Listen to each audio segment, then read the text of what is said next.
Now on Palm Beach TV, a changing of the guard here at Town Hall. Mrs. Lindsay has been elected as the new Town Council President, and I look forward to serving with you.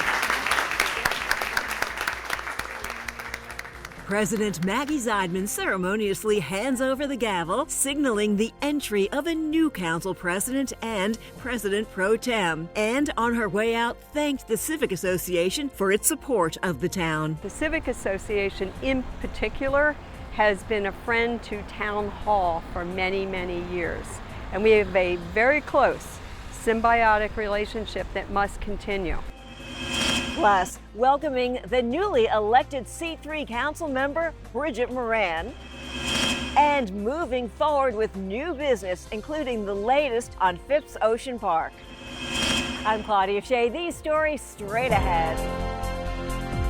The Palm Beach Civic Association brings you Palm Beach TV, the island's only newscast. We're sponsored by the Fortin Foundation of Florida. Now the news.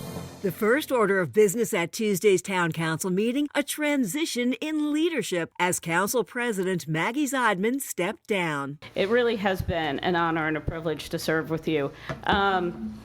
You've been an excellent leader. Zeidman served on the council since 2016, including 3 years of service as Town Council President pro tem and 4 years as Council President. I thank my colleagues, the staff who support us, and the community of friends and neighbors who have given me one of the best gifts ever. You placed your trust in me, and I thank you. To serve has been my greatest honor. I thank you for it. Thank you. The council elected Bobby Lindsay as its new president and Lou Crampton to serve as president pro tem, both of whom ran unopposed in the March election. I, Bobby D. Lindsay. And were sworn in by Judge Lisa Small Tuesday. I, Louis S.W. Crampton. To their new council terms. I, Bridget Moran. Joining the veteran council members on the dais is Bridget Moran, elected in March to serve in the Group 3 council seat vacated by Zeidman. Bridget, we'd like to welcome you to the desk, and we'd love you to say a few comments if you'd like to. I'm really happy to be here. Thank you to the public for placing your trust in me. Looking forward to this new chapter and doing the very best I can to make you proud. Moran's first vote as a new town council member was on a resolution regarding construction of a living shoreline, which would provide a natural alternative to hard shoreline stabilization methods. In addition to stabilizing shorelines, this method reduces erosion and provides a habitat that enhances coastal resilience. In this case, the Palm Beach Country Club has agreed to allow the town to experiment on their property adjacent to the intracoastal along Country Club Road in the north end of their property and extending south about 500 feet. The resolution to authorize one of the town's coastal consultants to begin preliminary design, permitting, and construction documents was approved unanimously. Ms. Moran? Yes. Ms. Lindsay? Yes.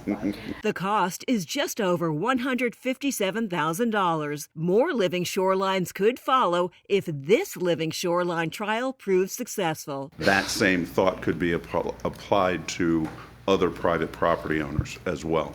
As they have to raise their seawalls, this could be a benefit for both sides. A conceptual design for this first trial will be presented to the council for review. During Tuesday's meeting, council members were also updated on the 18-acre Phipps Ocean Park project, including the review of the capital grant agreement, which the Preservation Foundation has been working on for about 2 years, and delivering updates to the council along the way. Artist renderings of the site plan illustrate the overall look of the park once complete. The fire station, the tennis courts, the pump station, and the schoolhouse are all existing, but everything else you see in this site plan will be new. The schoolhouse, which will be restored, will be moved to a more central location in the park. Everything you see here is going to be underwritten by the Preservation Foundation and our donors, and of course the town has made a $2 million contribution, and we've also received a preservation grant for about $500,000 for the relocation and restoration of the schoolhouse. The park will also feature a coastal restoration center, which along with the schoolhouse will serve as an important component of the park's educational mission, offering information about the town's cultural and botanical heritage. About 4,000 students tour the schoolhouse each year. The Coastal Restoration Center will offer additional opportunities for student field trips. The revitalized park will also feature native Florida landscaping and walking trails and numerous recreational areas, including a playground reflecting the island's native flora and fauna and animal-inspired play structures. The Preservation Board will return to the Town Council next month to pass a resolution to adopt the capital grant agreement and leases for the schoolhouse and the Coastal Restoration Center. Groundbreaking on the revitalized park is estimated to begin this June. That'll do it for this edition of Palm Beach TV, the island's only newscast. We also encourage you to follow the Civic Association online and on social media. See you next time. Palm Beach TV is a production of the Palm Beach Civic Association. We thank our sponsor, the Fortin Foundation of Florida, and encourage you to let us know how we can provide news coverage that best serves our members and residents.